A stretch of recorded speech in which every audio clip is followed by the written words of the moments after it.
Ito ang reading mo, Aquarius. Welcome back to our channel. Naway nasa mabuti kayong kalagayan na watching the channel. This is a general reading. Kayo nang bahalang magpalit-palit ng situation nyo sa reading ko.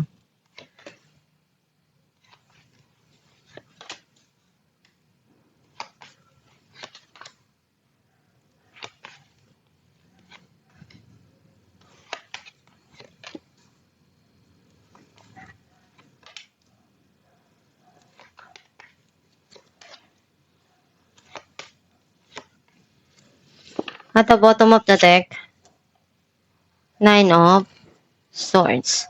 I feel like ang nasisense ko na energy mo, nakita ko na naguguluhan ka, may dinaramdam ka, yung nararamdaman mong stress na stress ka. Maraming gumugulo ngayon sa isipan mo. And pinagdarasal mo na may alis mo yung sarili mo dun sa sitwasyon na yon. Ang mensahe ng card mo, sobra kang nasasaktan ngayon. You feel in pain deep inside and maaring meron ditong third party or andun yung heartbroken ka. Sobra yung sadness mo na nararamdaman right now. You need to listen to your inner self or intuition mo mas lalong lumalakas or binibigyan ka ng Diyos palagi ng dapat mong gawin sa bawat sitwasyon na dumarating sa buhay mo. Pero you don't listen dun sa inner self mo, sa inner voice mo, na kahit alam mong tama yun, hindi mo sinusunod.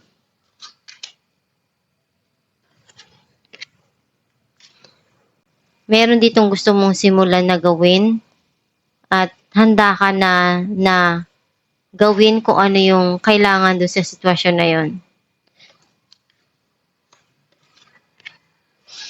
Feeling mo merong nang iwan sa'yo.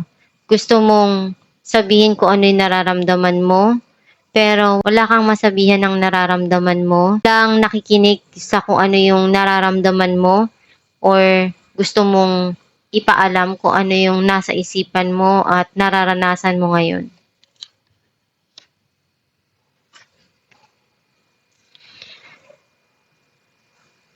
Very emotional ka. May mga desisyon kang kailangan na gawin pero pinag-iisipan mong mabuti. Kasi naguguluhan ka pa ano yung dapat mong piliin dun sa sitwasyon.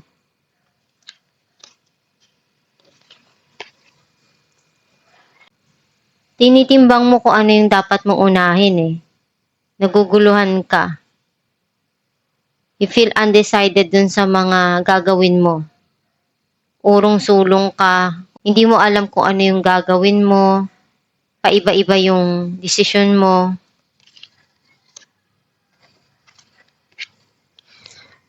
Ngayon, desidido ka na kung ano yung gusto mong simulan at harapin. Alam mo kung ano yung passion mo na magpapasaya para sa'yo. Or gusto mong ma-divert yung attention mo sa ibang bagay na alam mong mag-grow ka.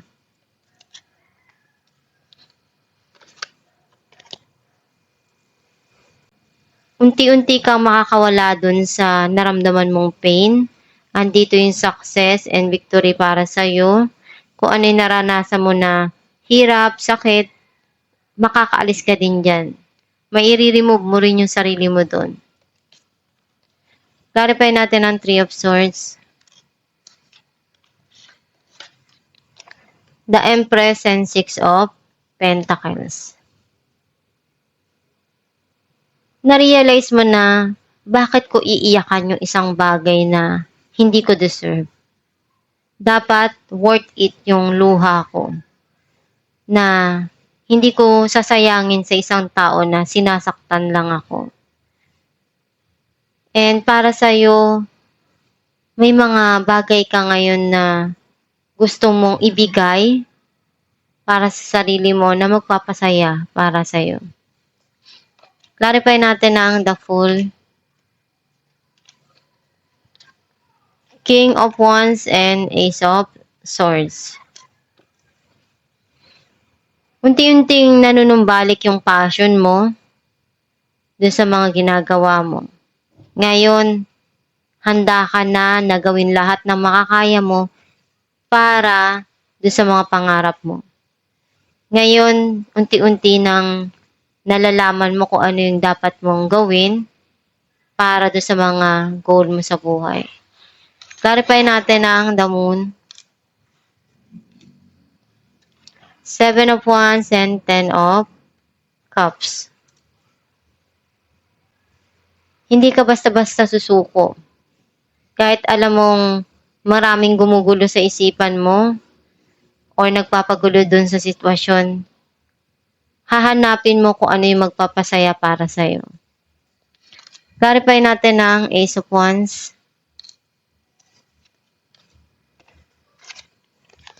Two of Cups and Judgment. Ngayon ikaw na yung nagpupuno ng pagkukulang. Ang mahalaga sa'yo, kung ano yung tamang desisyon na gagawin mo doon sa mga gusto mong umpisahan or tahaking landas.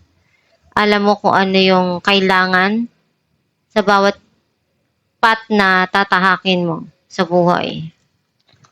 Clarify natin ang the High Priestess, 10 of Swords and the Magician. Tinapos mo na yung situation na yun kasi pagod ka na. Sumuko ka na.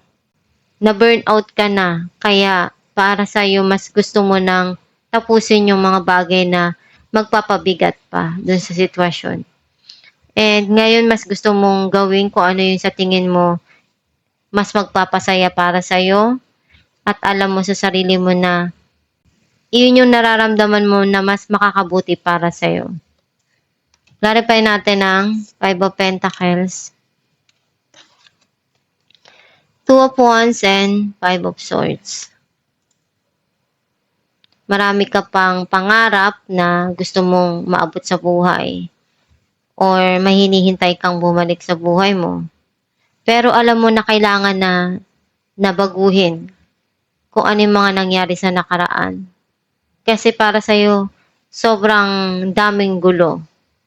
At ngayon, gusto mo yung maging maayos yung sitwasyon. Clarify natin ang 2 of Pentacles, Page of Cups and King of Swords.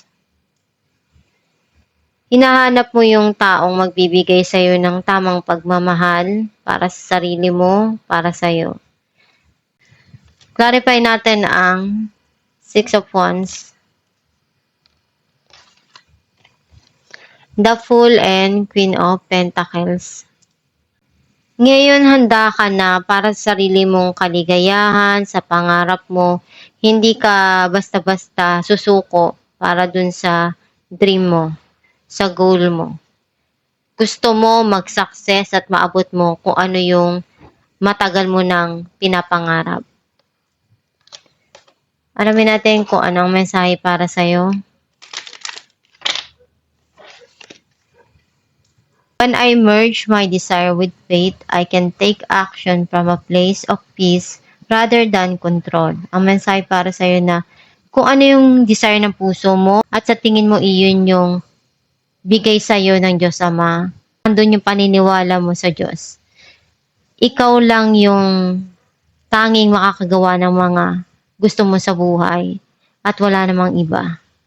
Basta alam mong wala ka namang masasagasaang ibang tao at tama yung ginagawa mo, ipagpatuloy mo lang yung mga pangarap mo na abutin.